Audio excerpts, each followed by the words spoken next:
more chapter after this one. Did you make a copy for yourself of the casualty? If you did, I'll hang on to these. If you didn't, take one. I'll run out soon. Or you can get it. You can look at it up. You guys can share one, maybe. Get your feel with it. Share one. I think the whole team for the other class. Maybe I'll get someone back from you. Okay. Put another one.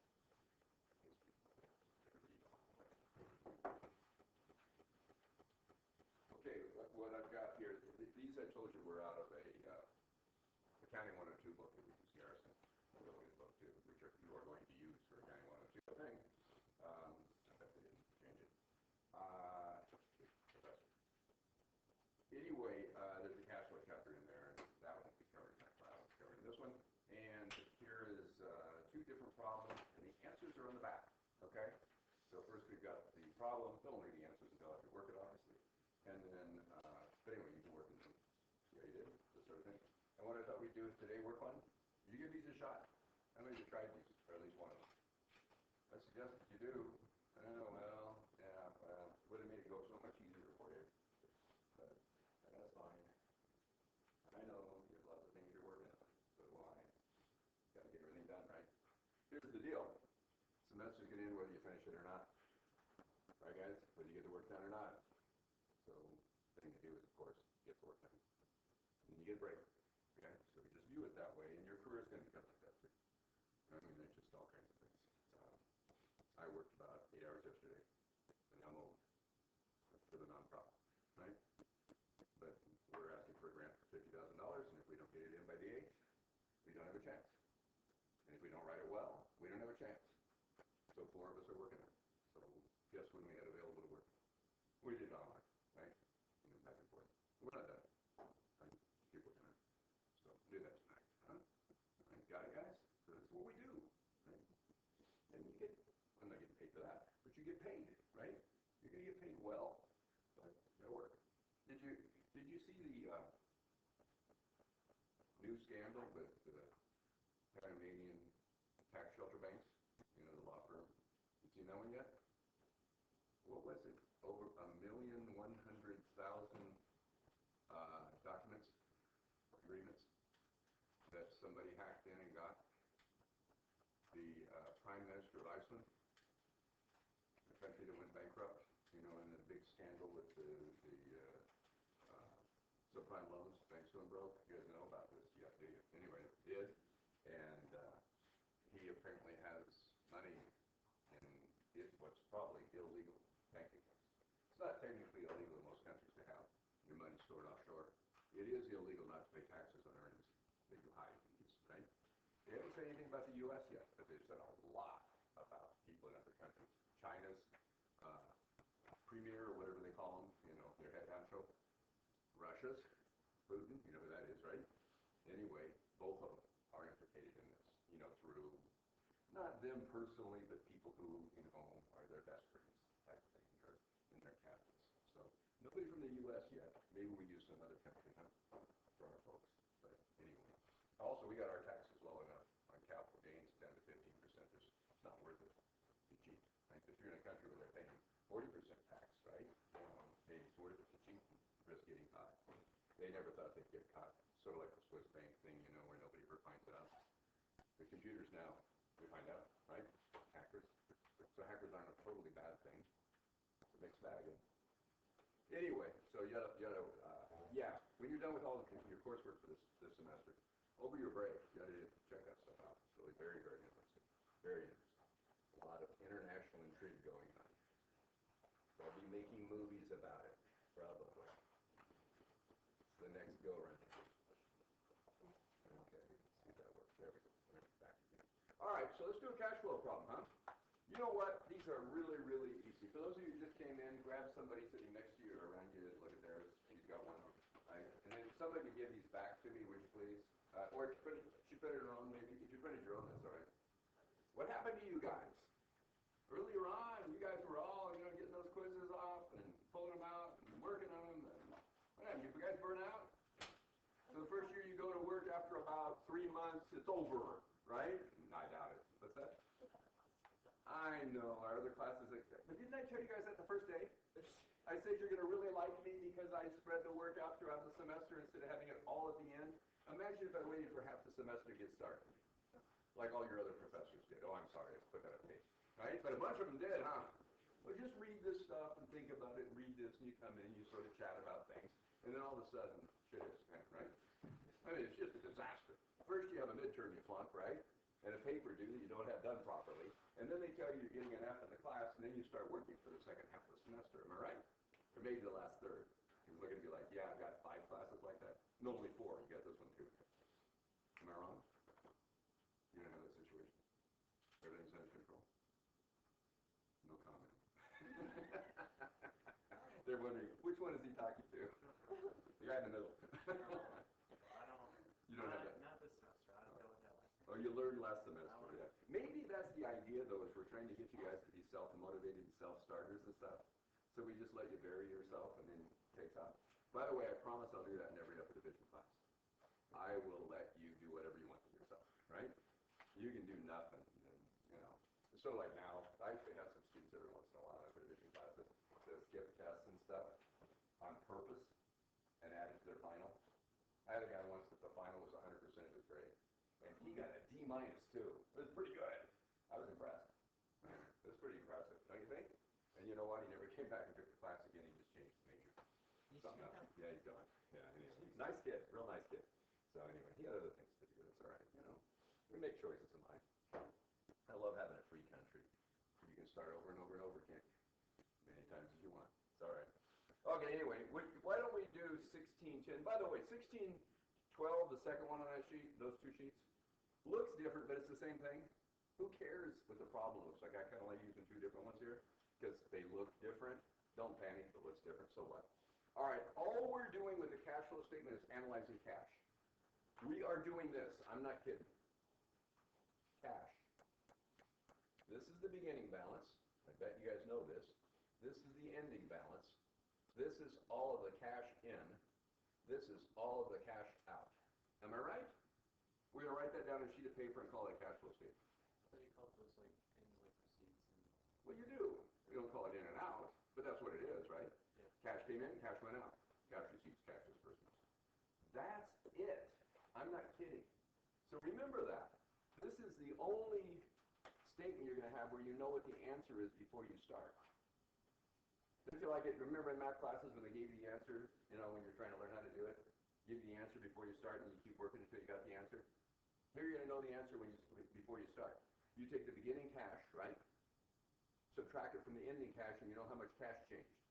And the cash flow statement has to total to that, okay? Now here's a way to think about this. What we're going to really do that.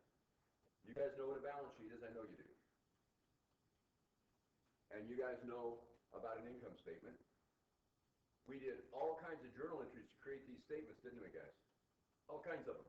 You know how many additional journal entries we're going to do to get a cash flow statement? 0. None. You like that? So what's really nice about this chapter at the end is we sort of go through a bunch of the journal entries or think about what the journal entries did earlier to get our balance sheet and income statement. If you guys do know how to do a balance sheet or income statement, you wouldn't still be here, right? You know how, okay? This is going to be easy. Just let yourself think about what the transaction must have been, and it'll fall right out to you, okay? This is going to be the easiest, I don't know, 25 points for a quiz, 30. 30 points for a quiz, another 25 or so on the test, another 20, 25 on the final. I'm going to give you a whole bunch of points for being able to do this, huh? And you're going to know what a cash flow statement is. For the rest of your life, you'll know when you look at one. By the way, a lot of people that don't know anything about accounting like cash flow statements. You know why? Because they know what cash is. And they don't know what accruals and deferrals are. They don't even know what equity is maybe, right? You get the idea? So they like this cash flow statement. It is the least valuable of the statements. Why? Because I can manipulate how much cash I have. You know what? I can just not pay my bills and I have more cash. What happens if I don't pay my bills? I go bankrupt, right? I could have more cash by not replacing assets. Use them up and don't replace them. What happens if I do that? I go bankrupt. Got the idea? Now that doesn't mean you want to run out of cash. You want to manage cash. What happens if you run out of cash and can't pay your payroll? You're out of business. What happens if you run out of cash and you can't pay your taxes? You're out of business. So you manage cash, but it's just one thing you manage. Do you manage your employees too? Hopefully, right? Get them motivated, get them going. Which is more important, managing cash or your employees? I don't know. I guess both. Right, guys? Okay, so think about it this way, huh? Right? This is just one little piece, so this is going to be an easy statement. All right, what we're going to do, one of the accounts in assets is cash. You guys are well aware of that. Instead of writing down the change in cash, we'll do that at the bottom of the statement. But instead of writing all the cash that came in and all the cash that went out down on a sheet of paper, we're going to use this indirect method. You read about the direct and the indirect method? You did get it read, I hope. Man. Okay, anyway, you're going to read about the direct and indirect. Very few companies use the direct. They claim that it's harder. Really, I think what it is it gives people a little more information. Not much, but a tiny bit more. And you don't have to give it to them. And we're talking about not just your stockholders, because we like to give them information, but what about competitors? Not so much. Unions, not so much. Government, probably not so much, right? Okay, so we give them the information we have to. That makes sense? Okay, so you're not required to use the direct method, so guess what people do? They use the indirect. So guess what I'm going to test you on? About 97%, I think the author says, something like, was that the number? Something like that. Anyway, nobody read it. Okay, or nobody noticed that at least. So what's the deal with this one, you guys? Read this chapter for next time. We only got one more day to go in with this, right? Work these. Come on. Okay, anyway. So I'm going to only have you do the indirect method, okay? Read the direct too. And there's problems on both, but you'll notice I only assigned ones or suggested you do ones that were indirect, okay? So anyway, what we're going to do is yes, sir? So on the test your quiz, we're only going to be tested on the indirect? You got it. Yeah, okay. So now you can just skip reading it. Not kidding. Read it though and look at it. It's not a big deal to do, okay? It really isn't. All right, and we'll do that in a later class. Okay, those of you who can account. All right, so here we go. What we're going to do is we are going to write the change in cash down at the bottom of the statement, because that's the total of the statement. That's it, right? And then we're going to write down the change in every other account. What kind of assets do we have? Current assets and non-current assets, okay? So we're going to put the current assets all together and the non-current assets all together on this statement, okay? And then we have current liabilities and non-current liabilities. And guess what? We are going to put the current liabilities all together too, but we are going to put those together with the current assets. We're also going to take net income and put it together with the current assets and current liabilities, and we are going to call all of that stuff, these together, we are going to call all of that cash flow from operations or operating activities, okay? So it's like everything else. Once you understand, there's nothing to memorize, right? It makes sense to do this. Why do I have current assets other than cash? Because cash is the total of the statement. What are those accounts? Current asset other than cash. Give me one. Accounts receivable, right? Why do you have accounts receivable? You don't want accounts receivable. You'd rather have your customers' cash. Why do you have accounts receivable? So you can sell more. It's to get your operations going, right? Oh, what's another one? The other big one. Inventory. Who wants inventory? You think Walmart really wants inventory? Of course they don't want inventory. They want your cash. Why do they have inventory in the store? To get you to come in and give them your cash, right? So they can sell. It has to do with operations, doesn't it? How about prepaids? Nobody wants prepaids. Why do we have prepaids? Because insurance companies are big and we're small, and they have more power, and they make us pay them in advance, so they won't give us insurance. True? You guys have cars? Car insurance? At least? Yeah, right? You pay in advance, don't you? There's a good reason they do that. One, they're powerful, and they can. So they get to use your money interest-free. That's nice for them. They make a lot of money off that. They take it and invest it, right? Make a lot of money with it, okay? But we pay lower insurance premiums, supposedly, because of that. Although then when they lose money in the stock market, they want to raise our premiums, right? Of course, right? They want to make as much money, okay?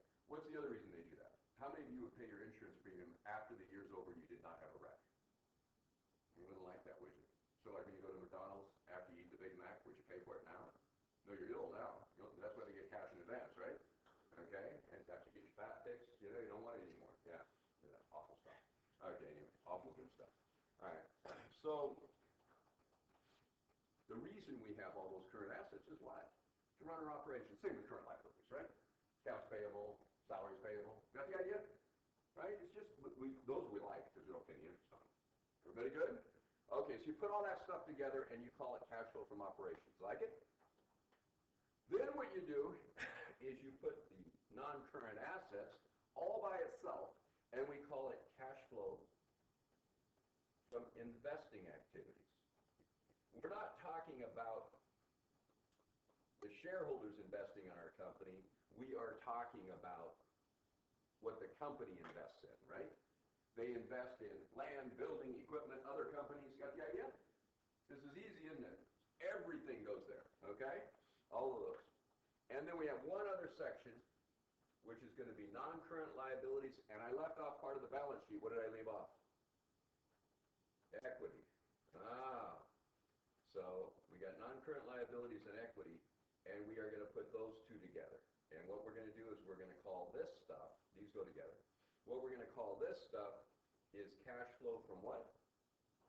Financing. Absolutely. Okay, the way to think about this, you guys, I know we separate equity from liabilities, non-current liabilities, but they're very similar in this way. If you started a business, what's the very first thing you would have to do? Put cash into the business, assets into the business in general, and you would issue yourself stock. You would give it to the business. You would invest in the business, right? And the business would have equity. That's the first thing they'd have. True? So let's say we invested $500,000 in the business, right? All the investors put in $500,000. What's the very next thing they're going to do? They're going to go arrange some financing. So they can use other people's money too, I think. Right? And what are they going to do? A big company issue bonds, right? Small company issue mortgages for building and stuff. Got the idea? Right? Borrow long-term money, aren't we? We want long-term money, not current money. Why do we want long-term? How many do you want to finance your house on your credit card versus on a 30-year loan? On a credit card, what do you have to do? Pay for it and pay huge interest. How about your mortgage on your house, long-term? Payments over so much a month for 30 years, right? 360 payments and a much lower interest rate. You think companies might like to do the same thing? So what you do is you finance your non-current assets with your non-current debt and your equity. Got it? Yeah, that makes sense, huh? If you look at a company and they're building buildings and they're financing on accounts payable, what do you think? They are trying to go broke, is what I think. Right? You don't do that. Where's the cash going to come from to pay for the building when it's due in 30 days, right? You couldn't possibly do that. Okay, just common sense stuff here, you guys. Why do we look at a current ratio, current assets compared to current liabilities? You don't want your current liabilities to be bigger than your current assets. You know why? You won't be able to pay your bills. Would you like your current assets to be a lot bigger than your current liabilities? The answer is not too much bigger. Probably should have used those current assets to do something else that generates wealth. Get invested in something. Oh, so it's not quite as simple as it seems. Okay? By the way, do bankers like to see real high current ratios? Current assets much more than current liabilities? Sure they do. They have less risk. They're not worried about how much profit stockholders get. They're worried about how safe they are and that they get their interest, right? Competing interest then, huh? So we never do that. Okay? By the way, this money you borrow, what do you want to do? If I borrow it at 5%, what do I want to do? Earn more than 5%. That's the trick, right? What if I earn 2% and I borrowed at 5? I still have to pay the 5, I go bankrupt. Got it? What if I borrow at 5 though and I earn 12? I get rich. Right? It's a good deal. I like it. Who's taking the risk though? Me. Who gets the return? Expected return. Me. What does that mean? It's expected return you could lose. Don't be afraid of losing your money, you guys, or you'll remain poor. I have all of my wealth at risk. All of it. What happens if I go bankrupt? I don't know. Somebody will probably feed me. What happens if I don't invest at risk?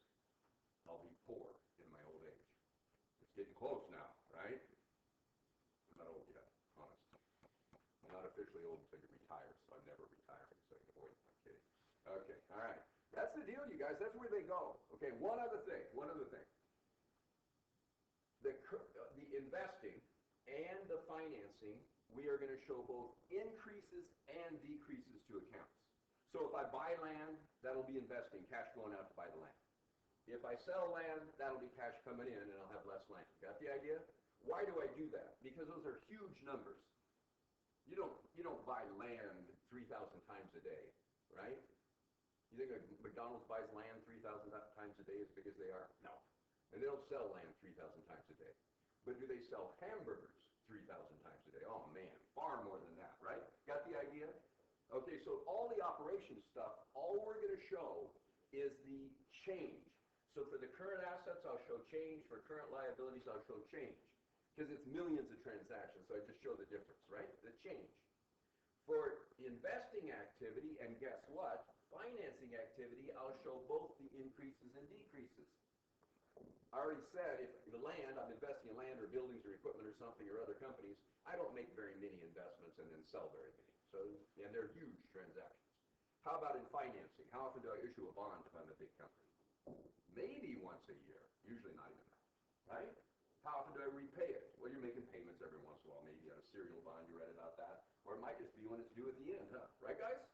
Okay, so let yourself think about it, and it just makes sense, okay? So you need to remember all of that, which is just common sense anyway. And then you got it made. This is going to be really, really easy. Hey, look at that, it worked today. Okay, anyway, so let's set up a statement. How do you start any statement? This is Eaton Company. We're just going to do this first. What do you want to do with Eaton Company? Be sure and write down on the piece of paper, Eaton Company. Might actually give you points for that, probably will. And you write it out perfect to be. For me, I don't care too much, but when you get in 102, maybe they'll care. And about 211, I won't care, but in 212, never know. All right, 313. Got the idea? Okay, so it'll be decked for you guys that thing. Yeah. Okay. Yeah, it will. Those of you who are going to be accountants, finance, accounting, whatever. All right, so we write down Eaton Company. You should write it down perfect, of course. But yeah, okay. Anyway, what are we going to call this statement? Cash flow.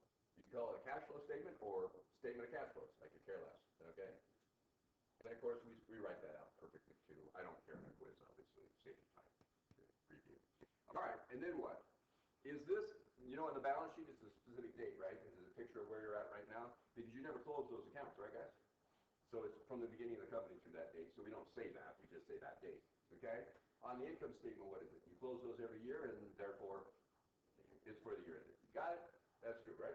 Okay, how about for a cash flow statement? It's for the year ended. Why? Because we start with beginning cash and work down to ending. We don't have to do cash for the whole time the company's been in business. Thank goodness. Okay? Right? So we say for a year ended, for a month ended, whatever it is, quarter ended. And the date. This is 12/31/2002. They haven't changed the statement for a while, huh? Right? So I just keep old problems. They don't matter. All right? By the way, the statement gets far more complex, but it's almost the same idea. Right? So nothing changes. It's just there's more transactions in the business. Yes, you want to reflect more accounts. All right. So what are we going to do? Oh, by the way, the other thing I should have said is we put this stuff all upside down. What's the first? So that way you'll remember the order. What's the first thing you do when you start a business? You issue stock to yourself and donate assets, right? Then you go get the long-term debt. So the first thing that happens is financing, right? You put that at the bottom of the statement. I don't know why. It's upside down. Okay? What's the second thing you do? Investments. You made investments in land, building, equipment, so you can start operating, right? Okay? And that's in what? Investments. They put that in the middle. Okay? I guess that's where it belongs. Okay, but then what's the last thing you do? You operate. And maybe people think that's the most important thing you do, which might be, right? You start selling stuff, right? And incurring expenses. That's operations. They put that at the top, okay? So just remember it's upside down, you got to make. You can't miss. And that'll keep investing and financing in the right order, which I think is the hardest thing. Okay, so what are we going to say first here? Cash flow from operations, or operating cash flows, or something like that. Okay? And then you go down about half the page. I want you to do exactly this, you guys. Let's make this mechanical at first, and then you'll understand, and then it won't be mechanical anymore. We've done that with a number of things, haven't we? Why does debit mean left? Cause, right? That's what it's named. Right? That's it. We can't figure that out. We have to remember that. But beyond that, everything else you can figure out almost, huh? Oh, you have to remember assets on the left. Huh? Here you don't have to remember anything, except that it's upside down, maybe. Got it? Okay, so just put things where they go, right? Go down about half the page. So I'm going to put it on the right-hand side so that I can get it all on one page, okay? Go down about half the page, and then you're going to put cash flow investing activities, or investment, investing activities. All right? And then we go down about, we're down now 3/4 of the page, right? We're down about 3/4 of the page. And put cash flow from financing activities. Got it? You know, I don't know what it is about me, but I always make operations small case and investing in financing large case. Weird. And over and over and over. I look at it, I did it again. Yeah. You're gonna have to think about it someday and not do that. You can make them all caps, all small. That's funny. Come on. Okay. All right. Nothing's funny anymore. You guys are working too hard.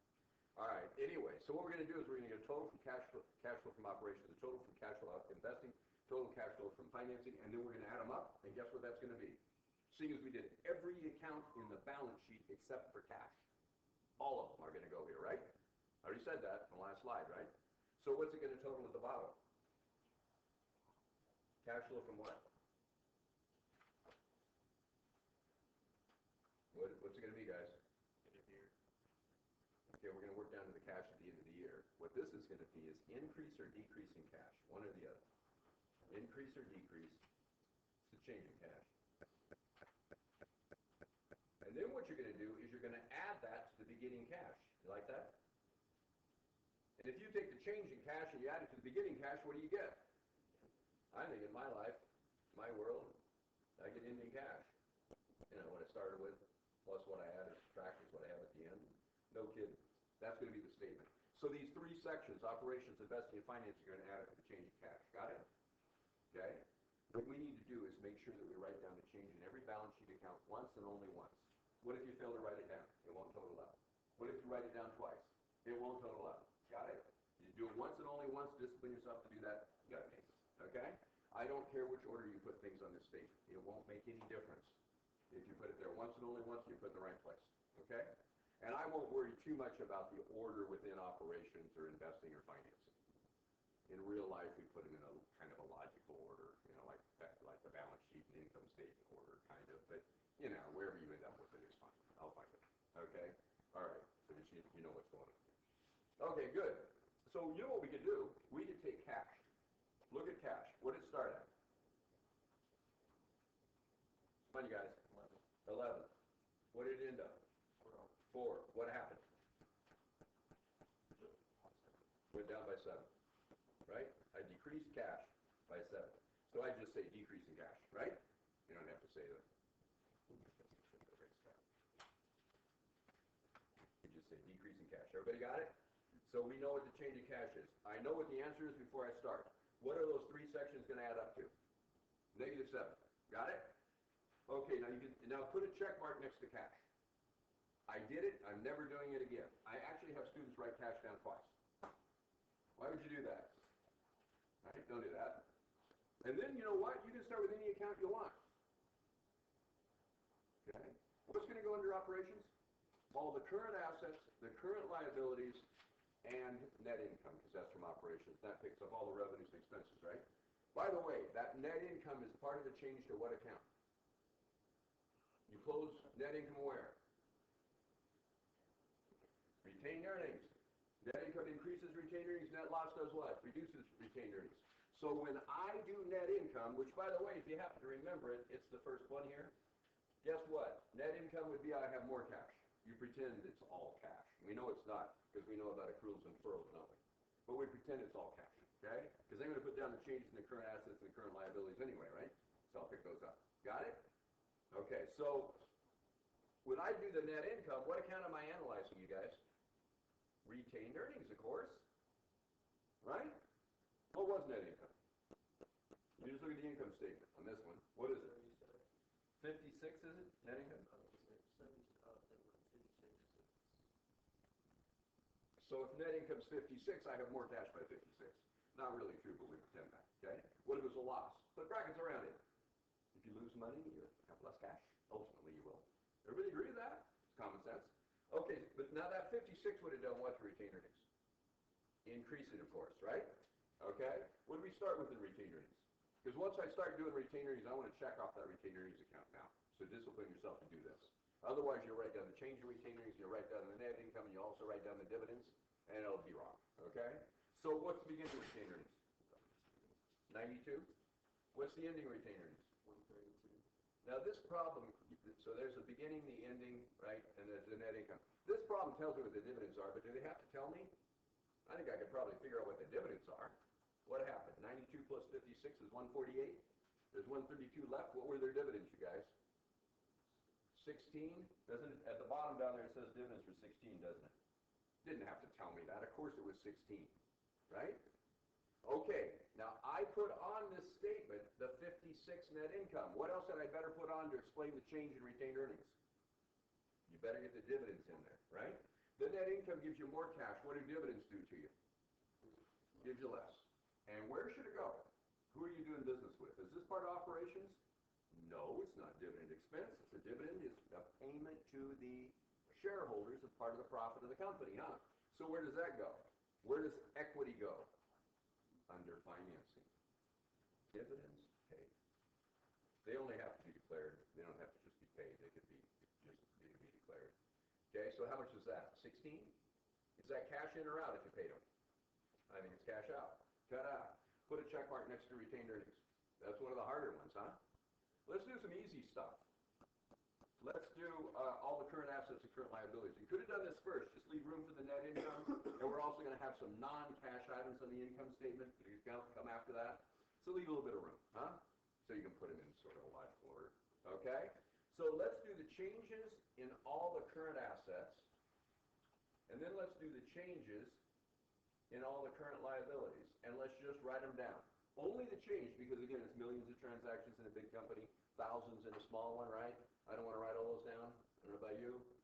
Okay? So I'm just going to show the change. Everybody got it? So, which ones are we? Now, I've got a check mark next to cash and a check mark next to retained earnings so far, right? And when we get check marks next to every single one of those balance sheet accounts, we are done. Okay? And it'll add up. It'll have to. Well, let's say wrote some down wrong. Got it? Didn't put brackets around something or did. You know, they shouldn't have. What kind of an account is accounts receivable? The current asset. Where do you want to put it? Under current assets. What happened to accounts receivable? It went up, didn't it? Oh, by the way, be careful. Some of these problems have the most recent year first, and then the oldest year, which is the way you really do a financial statement. If you look at the other one, no, they have it the same way, that one. Year 2 first and then year 1. Sometimes it'll be flip-flop. If I happen to give you a problem that's flip-flop, don't get mad at me. Didn't mean to. It didn't happen. Okay? So read, right? So what happened to accounts receivable? It went up by 80. So all you have to do is say increase in accounts receivable. Okay. I sold stuff and did not collect it. That's what happened, right? So my receivables went up. Do I have more or less cash than net income implies? Net income includes stuff I didn't collect yet. What do you think? Less, right? Wow. That's 80 less cash, you guys. Do you agree it's less? If your receivables went up, you don't have the cash? That simple? Okay. What you can do is you can pretend you bought all the current assets with cash and that you sold them all for cash. And on the current liabilities, you pretend that if it went up, you borrowed cash. You just didn't pay the bill, right? Okay, if it goes down, you obviously did pay with cash. That'll work every time. So current assets and current liabilities are the opposite of each other, right, guys? Account receivable and account payable work opposite to each other, debits and credits, all that. Okay? You know, you're richer if you have more current assets. You're poorer if you have more current liabilities. I think that's how the world works, right? Just common sense. Okay, so here we go. Check off accounts receivable. Be sure and check it.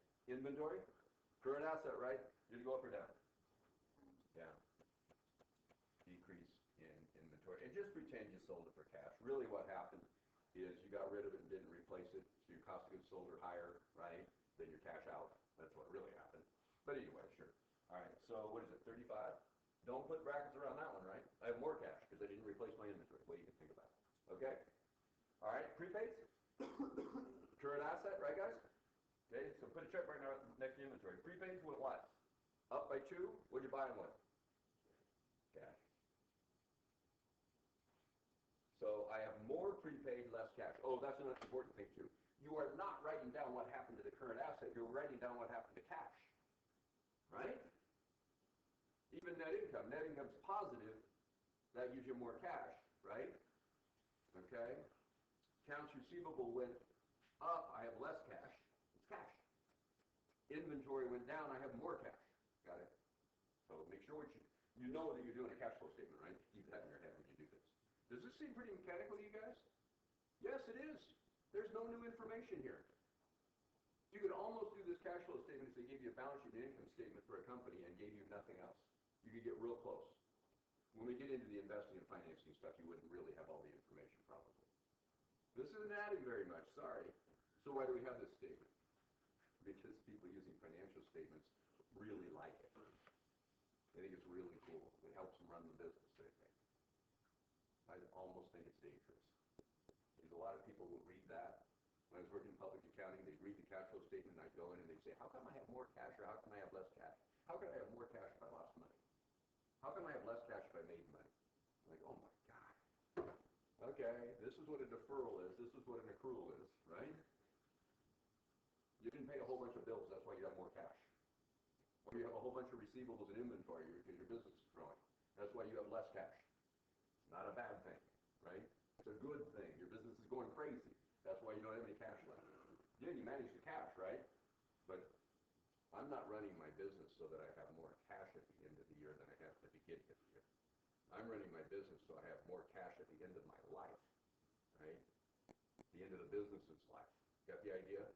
Not year to year, moment to moment. It doesn't mean anything, okay? Unless you run out, then it means a lot, all right? Or if you have too much on hand, then you're wasting it. Get rid of it. What if you have a whole bunch of cash? Give it to your shareholders as a dividend, or better, invest it in something. Yeah. Buy some more land, buildings, equipment, right? Generate some more wealth. Okay? Good. Got it. Or at least put it in stock of another company and let them do what? Buy buildings, equipment, right? And generate more wealth. It's okay. By the way, I'm a very liberal guy. You probably figured that out for a business professor, right? I'm pretty liberal, right? Politically. But I am really fiscally conservative, huh? I don't believe in wasting money. I hate that, right? Why waste money? Let's generate wealth, right? And then I'd like to use the wealth actually to feed people and stuff, medical care, education. So I'm a liberal, huh? Right? Political liberal. Those aren't distinct things. Right? You can be fiscally responsible and be liberal. Or you can be fiscally irresponsible and be conservative. We've had a few presidents like that in recent history. We have. Deficit goes crazy. National debt goes crazy. At the same time, they're eliminating social programs. Really? What are you doing? Eliminating taxes. So, anyway, yeah. So, all right.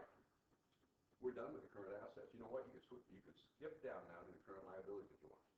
Because you do know plant and equipment is a non-current asset, right? Where are we going to put plant and equipment? Investing. Got it.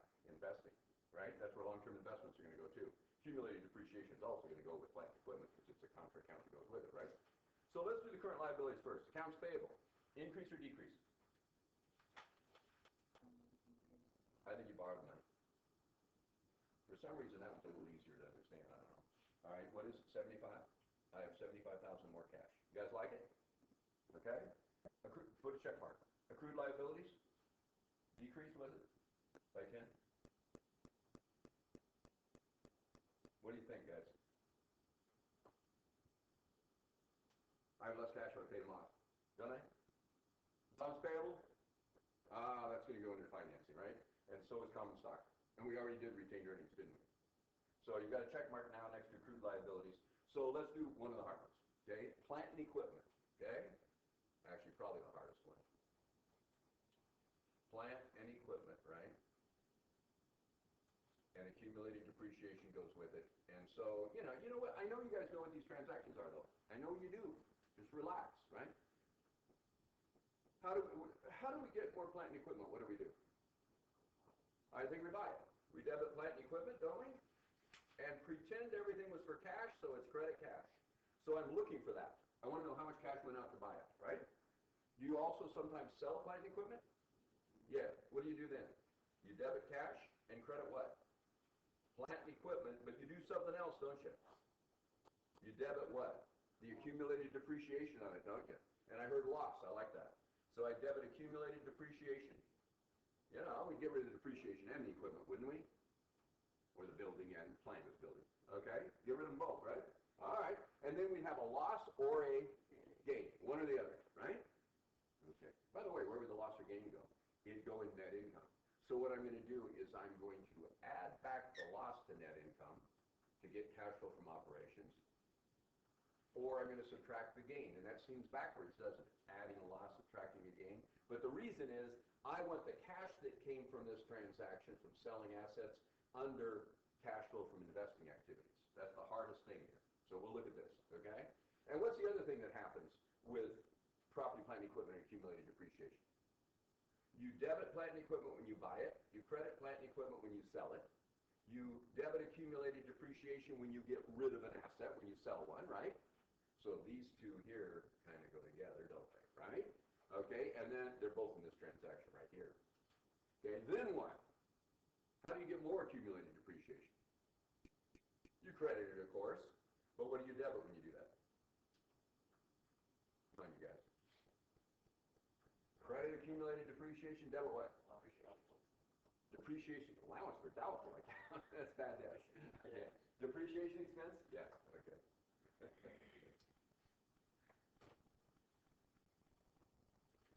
I have so much fun with people who are in the education department because I tell them about how I teach and my students talk to them and stuff. And they're like, you know, everything you do does not work. You can't teach people by being mean to them and making fun of them. It's just terrible. Nah, I've worked out in the real world, you guys. Everybody makes fun of everybody. What we do is we make fun of people we respect. It's true. Anybody an athlete in here? You ever pick on the kid that's the worst kid on the team? Only if you're a real ass. Do you pick on each other if you're the two best players? Oh yeah, constant, right? It's the way old business world is, right? You make fun of each other, of course. You know, somebody gets full of themselves. I accomplished all this crap. You're like, oh, give me a break. You didn't do anything. Your employees did that. You know, they're like, if you do, show up. And then you'll ask one of their employees, you know, they even come to work ever? You know, you guys just did all that, right? They take credit for it. That's how that works. You know, never take credit for anything. It'll get you in trouble. Okay, anyway, with other people who don't take credit. All right, let's do this stuff. Okay, what do we know? Tell me what you know about those. What do you know about plant and equipment? Started at 420. It ended up how much? I think they bought a minimum of what? 80. Because they have sold some? Of course. If they sold some, they bought more than 80. You know, by the amount they sold. Right? You guys know this stuff, don't you? Okay, what happened to accumulated depreciation? Started at 70. Ended at 85. What's the minimum depreciation expense must be? 15. Could it be more? Sure, if you sold some. Right? Okay, what else did they tell us down there? Anything? Do we have depreciation expense in the income statement? Sometimes you do, and that's nice if you do, but we don't here. They didn't show it separately. Some's in cost of goods sold, right? Really, because we produce the product, and some of the depreciation in our building and our factory building and our factory equipment went in there. Okay, and then the rest is down there under operating expenses. It's buried in there. But what did they tell us anything else though? Oh, they said they sold some equipment for 18. Where does that go? They debited 18,000 cash, didn't they? They sold it for 18. It cost 30. They credited plant and equipment for 30. Don't you guys think they credited plant and equipment for 30? I think they did, right? On which there was accumulated depreciation of 10. It's debit accumulated depreciation of 10, isn't it? I think they have 10 less accumulated depreciation because they did that. Those two go together, don't they? There they are, right there. Is there a gain or a loss? It had a book value of what? 30 less 10 is 20, and you sold it for 18. What happened to you? Loss on sale. How much? 2. Everybody agree with that? And you know what? If you look at the income statement, you see a loss on sale of equipment of 2. We're brilliant people, aren't we? There it is. It's included in that net income, but I don't want it there. Okay, so what am I going to need to do with that? I want to show the 18 cash under what? Sold a long-term asset, non-current asset. Where does it go, everybody? Investing, sale. Was it equipment they sold? I think it was. Whatever, equipment, building, whatever it is, plant and equipment. I got 18 more cash. Would you guys agree I really do have 18 more cash? I do, don't I? The debited cash, 18. But what's the change in the asset here? The change in plant and equipment less accumulated depreciation is 20, isn't it? That was the book value. So I have to pick up this other 2 or I double count the loss, right? Because I took the loss out of net income and then the loss is out of the cash flow too. So I want it to be down here in investing activity, so I have to add the loss. Loss on sale of equipment, okay? 2, I add it back. It's not that it generated any cash, it's that I don't want to double count the loss. Okay, got it? So I'll add that back. What's 2 plus 18? 2 plus 18. I think it's 20. We explained it. Now you can check off and do this. Check off plant and equipment and accumulating depreciation. We're done with it. Okay? Let's do investments. Okay? What happens with investments? Anybody got an idea on investments? Does it say anything down below about, oh, wait a minute, I didn't finish. God, geez, terrible. I didn't finish and I had to check it off. What didn't I do? I took out the 30. I have 2 more things to do. 420 less 30 would have made it what? 420 less 30 would have made it what? 390. How to get up to 500? How much did they purchase? 110? Yeah, we got it. Okay, where's that going to go? Debit, plant, and equipment, 110. I can't believe I did that to you guys. Credit, cash for 110? Right? Yeah. That must have happened, right? Because we know that we started with 420 in plant equipment, we took out 30, and somehow we got up to 500, right? So we bought 110. Okay, what do you want to do? Cash, 110 going out. Where do you put it? Investing it. And remember I said to show both the increases and the decreases in the non-current ones, right? Purchase. What they buy? We don't know, do we? So plant and equipment, maybe. How much? 110? Ta-da. Just like that. And then the other piece I didn't do is what? Accumulated depreciation. So now we can check off plant and equipment. Accumulated depreciation started at 70. We took 10 out. What was it then? 60. So what's it at the end? 85. What must have been added to it? 25. We got it. That's credit accumulated depreciation and debit what? Depreciation expense. Did that use any cash? No, the cash goes out when you buy the asset, right? Or at least when you pay off the debt that you incurred to buy the asset, right? So the depreciation expense is an expense I have on the income statement that used no cash. So I add back the non-cash expenses. So add depreciation expense. Now when I add depreciation expense, I am not adding the balance in accumulated depreciation, right? I'm not going to add 85, I'm only going to add the 25. That was the expense on the income statement. That's a pretty common mistake students will do, right? So put the 25 in there. That's what depreciation expense must have been. Now I can check off plant and equipment and accumulated depreciation, right? Because I've done all the accounts here, right? Everybody agree? Done it all. Okay, good. So now I'll go on to investments. These are investments in other companies, right? What happened to it? It went up from went down from 38 to 31, and it just sold. It says they sold it for how much? For 12 that cost 7. Is that right? They sold long-term investments for 12 that had cost 7, and the account only went down by 7, huh? So what they did was what?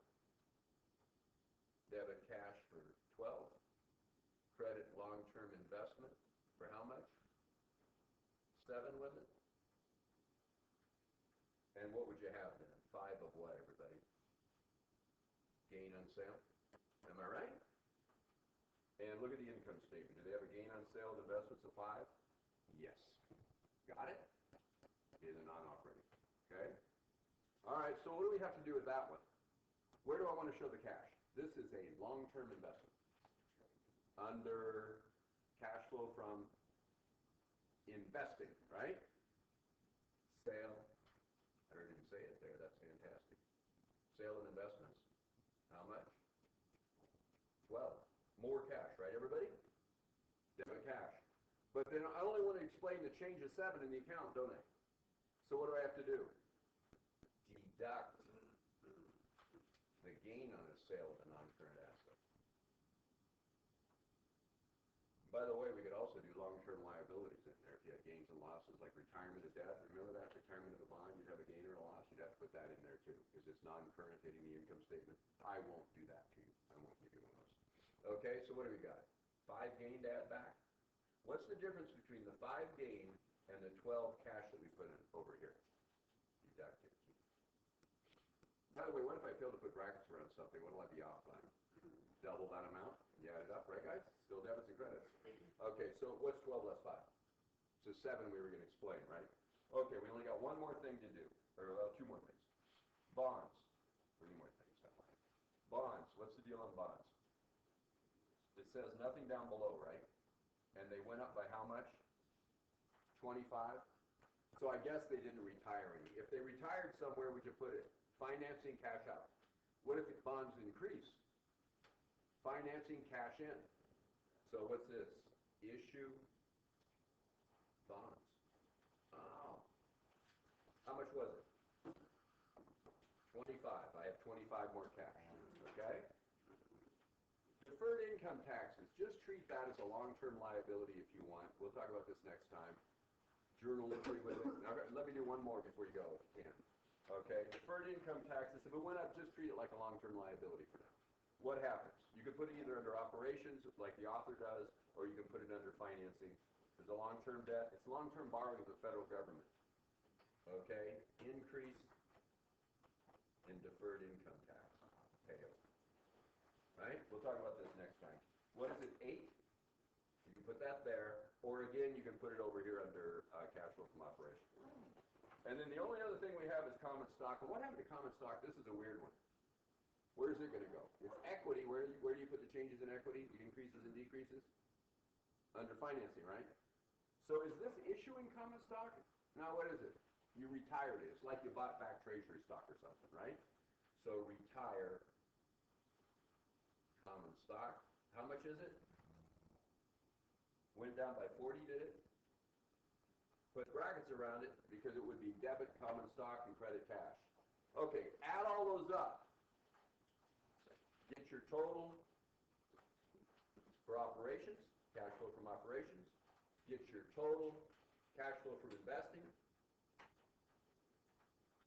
And get your total, which I didn't leave room for, get your total cash flow from financing. It's going to look a little different than the answer the author gave us because they've got the change in deferred income taxes over under operations. So the way we just did it, this would be, what's 8 less than 104?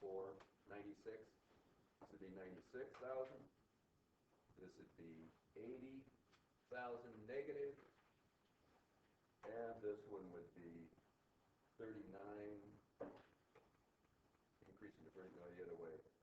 23. 23,000. Right? Decrease. So that's 103 netted with 96 is the net negative 7. Okay?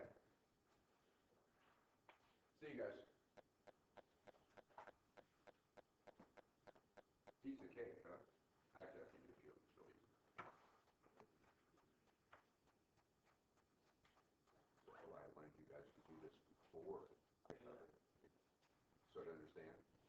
Yeah, did you pass those out for class? No. Oh, yeah, I passed them out, but I'm out of them. All right. So I'm going to steal some of them back.